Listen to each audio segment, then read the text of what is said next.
Hi guys, this is a fine MCQs of nursing process part 2. We will resume with question number 21st.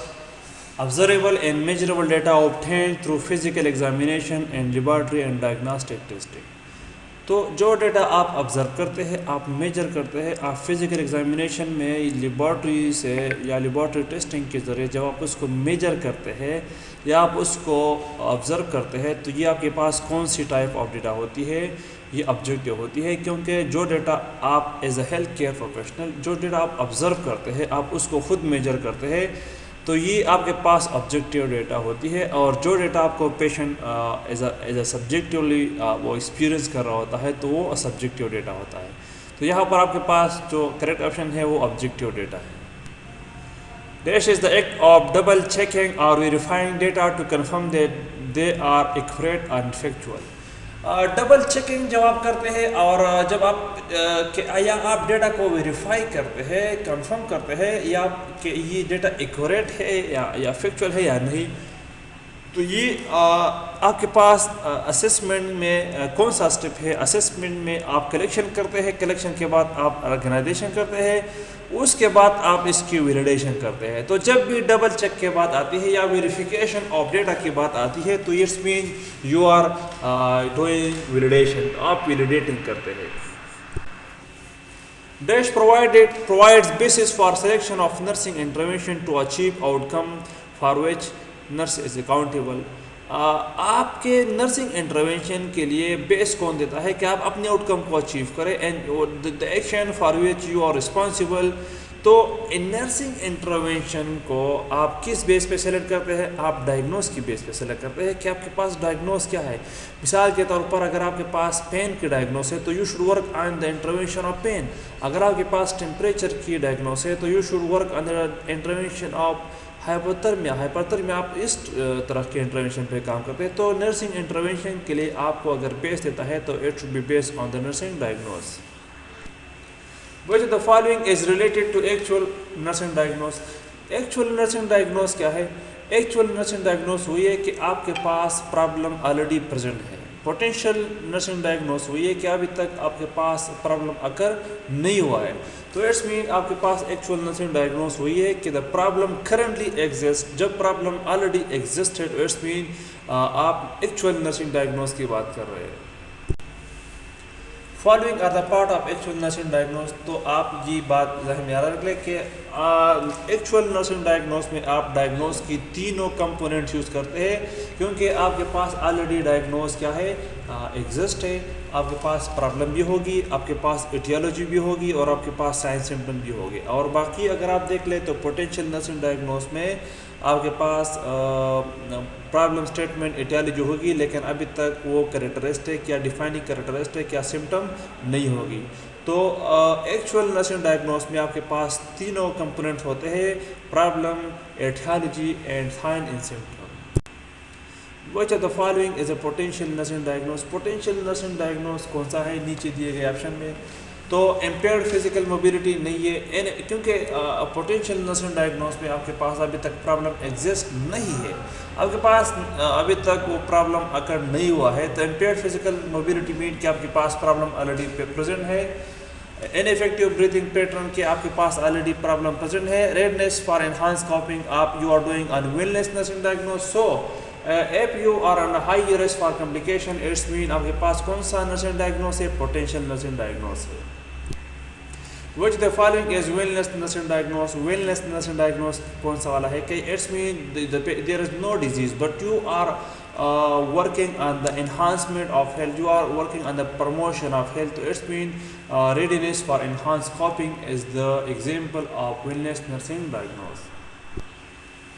और diagnosis that associated with cluster of other diagnose. जब आपके पास बहुत सारे diagnose की cluster होती है, बहुत सारे प्रॉब्लम एक साथ पर होते हैं, you are working as a nursing diagnose, तो फिर आप उसको कहते हैं कि ये सिंड्रोम नर्सिंग डायग्नोस है। Which the following is actual nursing diagnose? तो as we have said कि actual nursing diagnose वही है जब आपके पास ऑलरेडी प्रॉब्लम एग्जिस्ट है। तो अगर आपके पास प्रॉब्लम एग्जिस्ट है तो इट्स मीन ये यहाँ पर हाई रिस्क जो है ना, ये अभी तक प्रॉब्लम इसमें एग्जिस्ट नहीं है। रेडीनेस फॉर इनहांस कॉपिंग, यहाँ पर आपके पास प्रॉब्लम नहीं है। तो एक ही ऑप्शन में आपको के पास प्रॉब्लम मौजूद है। इनइफेक्टिव ब्रीथिंग पैटर्न डेट आपके पास ऑलरेडी प्रॉब्लम एग्जिस्ट है और ये ही एक्चुअल नर्सिंग डायग्नोस की एग्जाम्पल हो सकती है। Dash provides basis for selection of nursing intervention to achieve outcome for which nurse is accountable। आपके नर्सिंग इंटरवेंशन के लिए बेस कौन देता है कि आप अपने आउटकम को अचीव करें। And the action decrease cardiac output due to congestive heart failure. As we have said कि कंजेस्टिव हार्ट फेलियर हमारे पास मेडिकल डायग्नोस है। तो इसकी वजह से अगर पेशेंट की कार्डिक आउटपुट कम है तो कार्डिक आउटपुट कम ये आपके पास नर्सिंग डायग्नोस है। तो यू हैव टू डिफरेंशिएट कि यहाँ पर मेडिकल डायग्नोस और नर्सिंग डायग्नोस क्या है। तो congestive heart failure is medical diagnose and decrease cardiac output due to congestive heart failure is nursing diagnose. Planning is the third step of nursing process after diagnosis include। तो third step है nursing process की diagnosis के बाद। इसमें आप क्या क्या करते हैं? You identify measurable goal and outcome. बिल्कुल आप प्लानिंग में करते हैं कि आप मेजरेबल गोल आइडेंटिफाई करते हैं, आप आउटकम आइडेंटिफाई करते हैं। You also help to select appropriate intervention. You are also working on the appropriate nursing intervention. You also help you to document the plan of care. तो ये वाला स्टेप भी आप इसमें करते हैं। तो it's mean in planning is the third step of nursing process after diagnose. It include all of the above option, all of the above. ये आप सारे चीज़ें आप प्लानिंग में करते हैं whenever you are doing nursing care plan. और आप जब इसमें प्लानिंग करते हैं तो इट्स मीन आप गोल भी मेजर करते हैं, आप आउटकम भी मेजर आइडेंटिफाई करते हैं। आप प्लानिंग की वजह से ये आप एक इंटरवेंशन, आप अच्छी इंटरवेंशन सेलेक्ट करते हैं और ये आपको एज अ डॉक्यूमेंटेशन में भी हेल्प करता है। तो इट्स मीन आप सारे ही स्टेप प्लानिंग में करते हैं।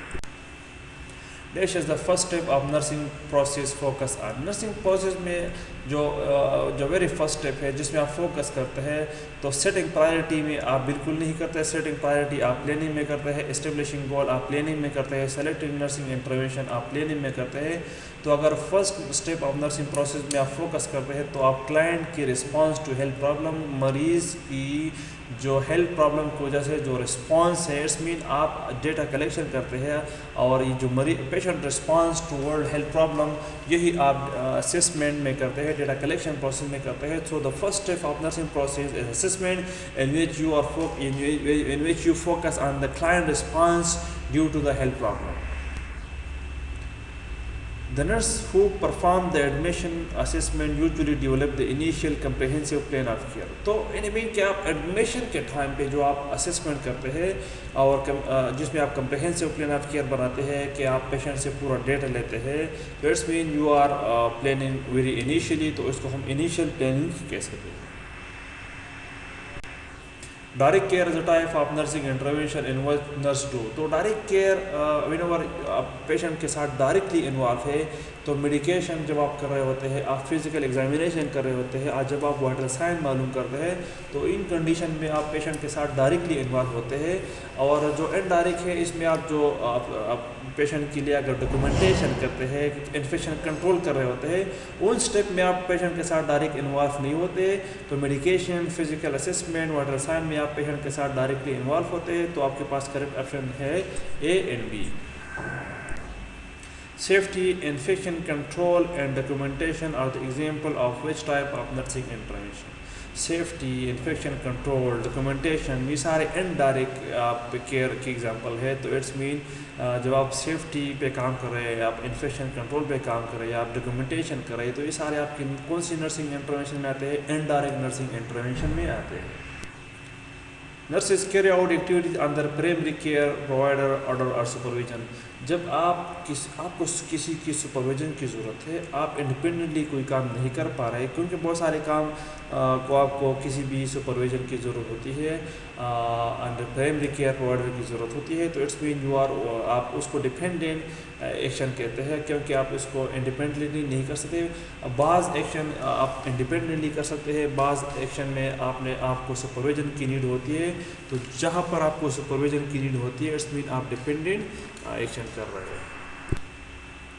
Action carry out by nurse in a collaboration with other health care member, क्योंकि सारे पेशेंट की नीड्स आप एज अ नर्स फुलफिल नहीं कर सकते हैं। बाज़ नीड उसको फिजिशियन, बाज़ नीड एज अ न्यूट्रिशनल, बाज़ नीड उनकी फ़िज़िकल थेरापिस्ट। तो डिफरेंट हेल्थ टीम मेंबर बनकर पेशेंट की जो अल्टीमेट गोल है उस पर आप फोकस करते हैं। तो आप जब दूसरे हेल्थ केयर टीम के साथ मिलकर काम करते हैं तो उस टाइप ऑफ ट्रीटमेंट को, उस टाइप ऑफ केयर को हम कोलैबोरेटिव केयर कहते हैं। Evaluating client response to steam inhalation during procedure by assessing his pulse on cardiac monitor example। आप स्टीम इनहेलेशन कर रहे हैं पेशेंट को, आप उसकी रिस्पांस ड्यूरिंग प्रोसीजर आप उसको मतलब जिस टाइम आप उनको स्टीम इनहेलेशन दे रहे हैं उस टाइम आप पेशेंट की रिस्पांस को एवेलुएट करते हैं। तो इट्स मीन कि उसकी पल्स, उसकी कार्डियक मॉनिटर पे क्या है। तो इट्स मीन आप ऑनगोइंग एवेलुएशन करते हैं कि स्टीम इनहेलेशन के साथ साथ पेशेंट आपको कैसा रिस्पांस दे रहा है ड्यूरिंग प्रोसीजर। जब आप उसकी एवेलुएशन करते हैं तो it's mean you are doing ongoing evaluation. Which evaluation indicate the client condition at the time of discharge। जब आप उसको डिस्चार्ज के टाइम पे कोई भी पेशेंट कंडीशन को एवेलुएट करते हैं तो it's mean you are doing terminal evaluation. Identifying the expected outcome that the nurse will use to measure client goal achievement। तो आप जो एक्सपेक्टेड आउटकम आइडेंटिफाई करते हैं कि हमने हमारे एक्सपेक्टेड आउटकम क्या थे और हमने कितने अचीव किए हैं। तो ये आप कब करते हैं कि आप नर्सिंग प्रोसेस के the very last phase, 5th phase evaluation में करते हैं। A nursing action that produce a written or electronic account of pertinent data, nursing client decision and intervention and the client response in a health card। It's mean कि आप सारे patient की जो जितने भी आपने एक्शन किए हैं, जितने आप प्लान कर रहे हैं, जितना आपने डेटा कलेक्ट किए हैं, पेशेंट के रिस्पॉन्स, सारी चीज़ों को जो आप रिकॉर्ड करते हैं तो इस प्रोसेस को हम डॉक्यूमेंटेशन कहते हैं। Skill use and critical thinking process. तो स्किल क्रिटिकल थिंकिंग प्रोसेस में आप सेल्फ कॉन्फिडेंस यूज़ करते हैं, ओपन माइंडनेस होना बहुत ज़रूरी है। Make decision based on evidence, you have to find knowledge about that condition. तो all of the above are right correct for skill use and critical thinking process. Which of the following factor affect critical thinking। आपके पास नीचे दिए गए option में कौन सा factor है जो कि क्रिटिकल थिंकिंग को इफेक्ट कर सकता है। ओपन माइंड इसकी स्किल है, ये क्रिटिकल थिंकिंग को इफेक्ट नहीं कर सकता है। Fair minded is mandatory for critical thinking. Self confidence is very essential for critical thinking. तो क्लोज माइंड वही फैक्टर है जो कि आपकी क्रिटिकल थिंकिंग को इफेक्ट कर सकता है। तो वी विल कंटिन्यू, हम आगे MCQs नेक्स्ट सेशन में डिस्कस कर लेंगे। Stay with us, thank you.